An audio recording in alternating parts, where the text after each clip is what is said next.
अस्सलाम वालेकुम वरहमतुल्लाहि वबरकातुहू। दोस्तों, welcome to Gulf life Hindi YouTube channel. Saudi Arab की फटाफट बड़ी खबरें 20 नवंबर के लिए। और वीडियो अपने टाइम से थोड़ी डिले हो गई है भाई, सॉरी फॉर इनकन्वीनियंस।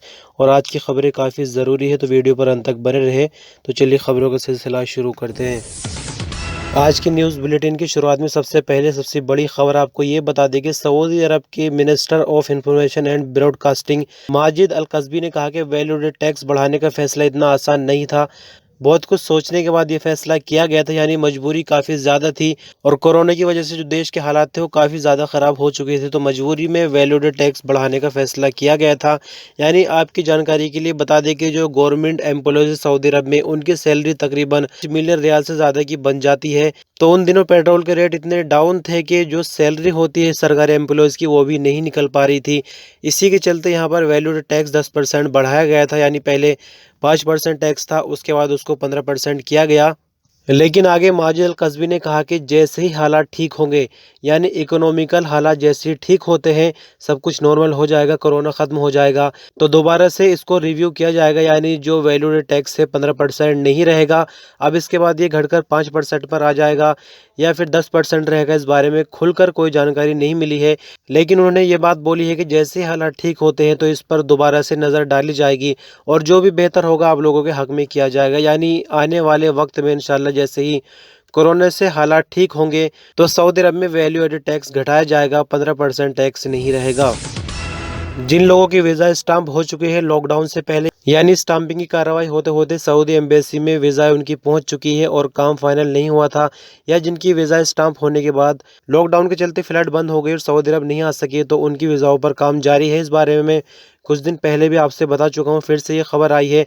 यानी जिन मुल्कों से सऊदी अरब के लिए फ़्लाइट का सिलसिला जारी है, वहाँ पर वीज़ाएँ सही होनी शुरू हो गई है, वो अपनी वीज़ा ठीक कराकर सऊदी अरब आ सकते हैं। लेकिन जैसा कि इंडिया की बात है, तो अभी जैसे ही फ़्लाइट का मसला हल हो जाता है, तो जो वीज़ा स्टाम्प हो चुके हैं, यानी जो वीज़ाएँ होल्ड पड़ी है, उनको दोबारा से ठीक कराकर सऊदी अरब आया जा सकता है। हालांकि गवर्नमेंट की तरफ से कुछ महीने पहले ये ऑप्शन भी दिया गया था कि वीज़ाओं को कैंसिल करा सकते हैं, पैसे अपने वापस ले सकते हैं, बट जो वीज़ाएँ कैंसिल नहीं हुई, जो होल्ड पड़ी हुई है, उनको ठीक कराकर दोबारा से आने का ऑप्शन दिया गया है। लेकिन सऊदी एम्बेसी के खुलने पर और फ़्लाइट के ऑपरेशन पर ही ये डिपेंड है। बीते दिन हमने आपसे फटाफट खबरों में नमाज इस्तिस्का का जिक्र किया था, यानी बारिश के लिए स्पेशल नमाज के लिए किंग सलमान की तरफ से दावत दी गई थी। तो सऊदी अरब के अलग अलग शहरों से तस्वीर आप देख सकते हैं, खासकर हरमैन शरीफैन में नमाज अदा की गई, नमाज इस्तिस्का बारिश के लिए। इसके अलावा सऊदी अरब के और भी शहरों में, रीजनों में नमाज इस्तिस्का अदा की गई और बारिश के लिए दुआ की गई, आप तस्वीरों के माध्यम से देख सकते हैं। जैसे कि मैं पहले ही बता चुका, आपको मालूम होगा 21 और 22 नवंबर को वर्चुअल जो G20 कॉन्फ्रेंस सबसे बड़ी, वो होने जा रही है सऊदी अरब के रियाद शहर में। जैसे कि आपको मालूम है कोरोना का माहौल चल रहा है, तो इसलिए वर्चुअल हो रही है, यानी ऑनलाइन मीटिंग होगी, वरना तो ये ऑफलाइन होनी थी और नज़ारा कुछ और ही देखने को मिलता। लेकिन इसके बावजूद भी आप रियाद शहर की अलग अलग जगहों पर देख सकते हैं, सड़कों पर देख सकते हैं, काफ़ी होर्डिंग वगैरह आपको देखने को मिल जाएंगे, यानी तैयारियाँ काफ़ी ज़ोरों शोरों से हो रही है। और आपको बता दें कि एयर शो किया जाएगा कल, यानी शनिवार को। सऊदी अरबियन एयरलाइन यानी अल सऊदिया के 3 जहाज़ बोइंग 777, बोइंग 787 और एयर BA 320 एयर शो में हिस्सा लेंगे। अगर आपको याद हो तो नेशनल डे पर भी एयर शो हुआ था, सेम वैसा ही एयर शो होने जा रहा है G20 के मौके पर। और जो सऊदी अरबियन एयरलाइन के हवाबाज है, वो एयर शो में अपने करतब दिखाते हुए आपको कल दिखाई देंगे।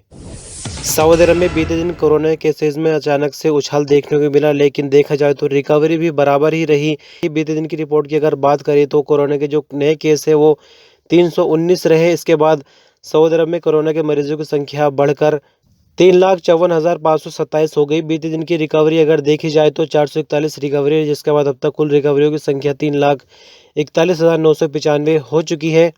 सऊदी अरब में एक्टिव केसेस की तादाद 6,842 है। इनमें से 796 मरीजों की हालत नाजुक है, जिनका ICU में इलाज चल रहा है। बीते दिन ही 19 लोगों के मरने की खबर है, जिसके बाद अब तक सऊदी अरब में मरने वालों की कुल तादाद 5,729 हो चुकी है। Saudi ministry of human resources और सऊदी अरबियन एयरलाइन ने मिलकर जो मजबूर लोग हैं या सीनियर सिटीजन है, उनके लिए फ़्लाइट के रिजर्वेशन में डिस्काउंट देने का फैसला किया है। आपको बता दें कि ये फ़ायदा अजनबी भी उठा सकते हैं और सऊदी अरब के रहने वाले लोग भी उठा सकते हैं, लेकिन इसके लिए पहले मिनिस्ट्री की वेबसाइट पर खुद को रजिस्टर्ड करना होगा।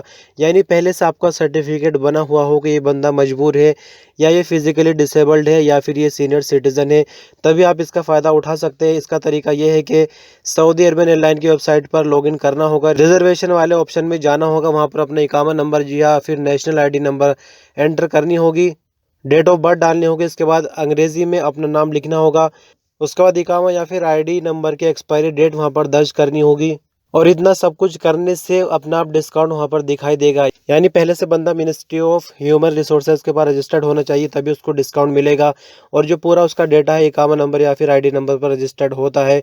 तो इस तरह से ये सब करना होगा अगर फ़्लाइट में डिस्काउंट लेना है। और बताया जा रहा है कि इससे टाइम और पैसे दोनों चीज़ों की बचत हो सकती है, सिर्फ उन लोगों के लिए जो कि उस कैटेगरी में आते हैं।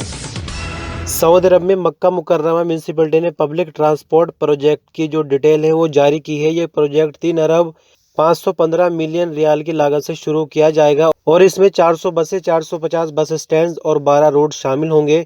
अल अरबिया नेट के मुताबिक म्यूनसिपैलिटी ने अपने सरकारी अकाउंट पर जानकारी दी है कि 5 रूट्स बड़ी बसों के लिए खास होंगे। इनके स्टेशन की तादाद 347 होगी। मक्का म्यूनसिपैलिटी का कहना है कि पब्लिक ट्रांसपोर्ट प्रोजेक्ट से सफर आसान और सुरक्षित होगा। मक्का मुकर्रमा के शहरियों, हज उम्रा पर आने वालों को काफी फायदा मिलेगा।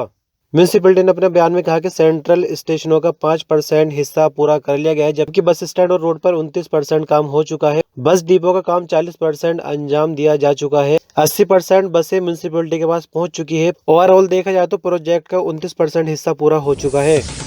Saudi minister of commerce Majid Al Kazbi ने कहा कि कस्टमर्स के राइट का प्रोटेक्शन हमारे लिए सबसे ज़रूरी है और उसके लिए हम लगातार काम कर रहे हैं। सऊदी प्रेस एजेंसी के मुताबिक उन्होंने कहा कि कोरोना वायरस के चलते जो हालात बने देश भर में और वैल्यू टैक्स बढ़ाया गया, उसके चलते काफ़ी लोगों ने सामान इकट्ठा किया। यानी जो बड़े बड़े ट्रेडर्स थे, यानी अपनी मर्जी से मनमानी कीमतों में अभी भी सामान बेच रहे हैं। लगातार चेकिंग का सिलसिला जारी है और सऊदी भर में मिनिस्ट्री ऑफ कॉमर्स की तरफ से 3,70,000 छापे मारे गए, जिनमें से 37,000 वायलेशन पकड़े गए, जिन पर जुर्माने वगैरह लगाए गए। उन्होंने कहा कि जहां जहां पर भी कीमतें बढ़ाई जा रही है, अपनी मनमानी की जा रही है, लगातार चेकिंग का सिलसिला जारी है। जो भी कोई ऐसा करेगा उनको बख्शा नहीं जाएगा। अगर कोई खाने पीने की चीज़ों का स्टॉक लगाते हुए पकड़ा जाता है तो उस पर 10 लाख रियाल तक का जुर्माना किया जा सकता है। सऊदी अरब में साल की सबसे बड़े इवेंट G20 कॉन्फ्रेंस की कवरेज के लिए इंटरनेशनल मीडिया सेंटर बनाया गया है। कॉन्फ्रेंस में होने वाले फैसले और नतीजों से दुनिया भर को बाखबर रखा जाएगा। CNN और BBC सहित दूसरे तरह के मीडिया कर्मी कवरेज के लिए रियाद पहुंच गए हैं। मीडिया सेंटर में मिनिस्ट्री ऑफ हेल्थ की गाइडलाइन के तहत इंतजाम किए गए हैं। मीडिया सेंटर में के ट्रांसलेटर मौजूद है जो कि 20 से ज़्यादा ज़बानों में तर्जुमा कर सकते हैं। TV कवरेज और इंटरव्यू के लिए भी यहाँ पर सभी तरह की सुविधाएं मौजूद है।